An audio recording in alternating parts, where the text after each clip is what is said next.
صباح الفل على احلى جمهور في الدنيا، جمهور النادي الاهلي. صباح الفل على احسن نادي في الدنيا، هو نادي القرن، النادي الاهلي. عايز اقول كلمتين بس للناس اللي كانت بتشكك في قدرات النادي الاهلي. احنا لما ردينا في الملعب، ما ردناش على السوشيال ميديا زي لعيبه الزمالك كده، اللي كان واحد يقول لك تعالى لي، قلنا له تعالى لي لالي لالي يا حبيبي تعالى لي، وناس تانية تقول لك ده كانوا خايفين من دونجا، وناس تالتة تقول لك ده بيكسبوا بالتحكيم. احنا الرد بتاعنا بيبقى في الملعب، ردنا بيبقى في الملعب، لا بسوشيال ميديا ولا بناس بتقود حملات على الفيسبوك ولا على اليوتيوب ولا في اعلام حتى على اون تايم سبورت.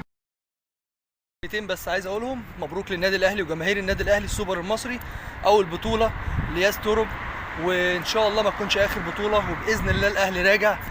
وخلي بالكم من نفسكم، مش بهدد، انا مش بهدد، بس لا تخافوا ولكن